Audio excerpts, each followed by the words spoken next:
finish it? Hello defence lovers, स्वागत है आप सभी का टीम अल्फा डिफेंस चैनल पर।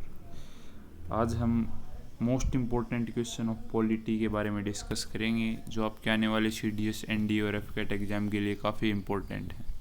सो बिना किसी देरी के शुरू करते हैं। पहला question, which of the following is not related to power of governor? इनमें से गवर्नर की पावर से रिलेटेड कौन सा नहीं है? पहला है diplomatic and military power, power to appoint advocate general, summon कर सकता है किसी भी या डिजोल्व कर सकता है स्टेट लेजिस्लेचर को, power to grant pardon, reprieve, respites and remission of punishment. तो देखिए ये सारी पावर्स गवर्नर के पास होती हैं, इसको छोड़कर, क्योंकि ये पावर सिर्फ और सिर्फ प्रेसिडेंट के पास होती है। तो इसका आंसर हो जाएगा ए। नेक्स्ट, ये मैंने पढ़ लिया, ओनली प्रेसिडेंट है diplomatic and military powers and not the governor. Next question, which of the following is not required to be qualified for appointment as judge of Supreme Court? Supreme court के जज के लिए इनमें से कौन से की ज़रूरत नहीं है? एटलीस्ट 5 ईयर एज ए जज ऑफ हाई कोर्ट, ये भी सही है। At least 10 year as advocate of high court, high court में कम से कम 10 साल के लिए एडवोकेट रह चुका हो, ये भी सही है। In the opinion of president A distinguished jurist होना चाहिए, ये भी सही है। एटलीस्ट 20 ईयर्स एज सब जुडिशियल मजिस्ट्रेट, नहीं ये ज़रूरी नहीं है। सुप्रीम कोर्ट का जज बनने के लिए सब जुडिशियल मजिस्ट्रेट नहीं होना चाहिए, ठीक है, कोई ज़रूरी नहीं है ये। तो इसका आंसर हो जाएगा डी। देख लेते हैं, under article 124 of constitutional, sub judicial magistrate can not be appointed at the जज ऑफ सुप्रीम कोर्ट, ठीक है। Next,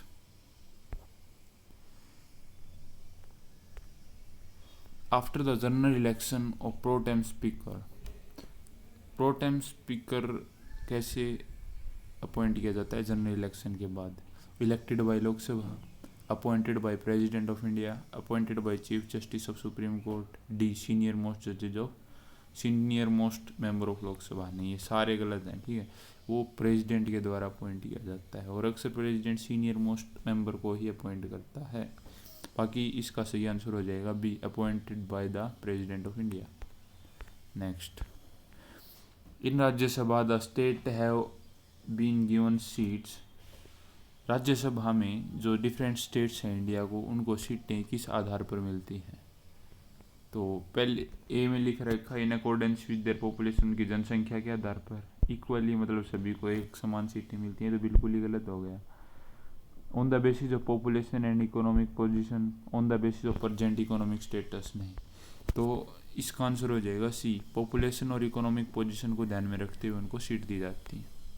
so next question, the form of oath for a minister for the union of India is inserted in the, जो शपथ दिलाई जाती है वो कौन से शेड्यूल के अकॉर्डिंग दिलाई जाती है?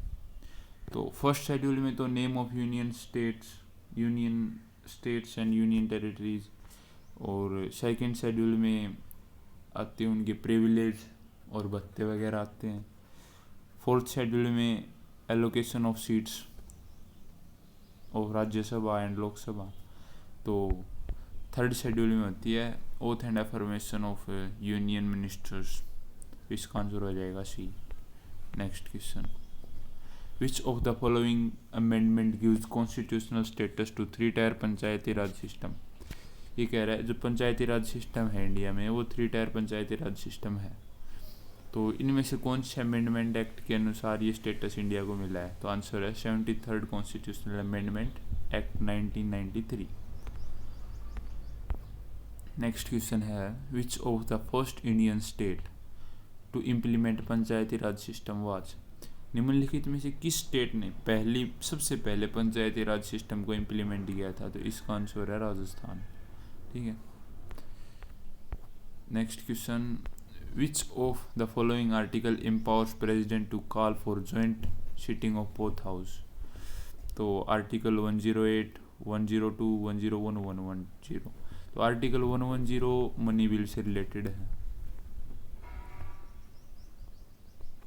और आर्टिकल 101, 102 और 103 ये allocation of seats, qualification and disqualification of seats, इससे रिलेटेड होते हैं।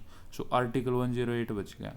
तो आर्टिकल 108 है वो प्रेसिडेंट को पावर देता है joint sitting of both houses को बुलाने के लिए। तो नेक्स्ट क्वेश्चन है, who among the following was finance minister of India in the interim government 1946 to 47। ये कह रहा है कि जो इंटरिम गवर्नमेंट बनी थी 1946 से 47 तक, उसमें फाइनेंस मिनिस्टर ऑफ इंडिया कौन थे? तो उसका आंसर है सी लियाकत अली खान, जो थे वो हमारे फाइनेंस मिनिस्टर ऑफ इंडिया थे इंटरिम गवर्नमेंट के टाइम पर। सो ये थे आज के क्वेश्चन। ऐसे ही हम आगे इम्पोर्टेंट क्वेश्चन CDS के लिए और आपके डिफेंस एग्जाम्स के लिए लाते रहेंगे। सो लाइक करें, शेयर करें और सब्सक्राइब करें चैनल को, और बेल आइकन को दबाना ना भूलें। धन्यवाद।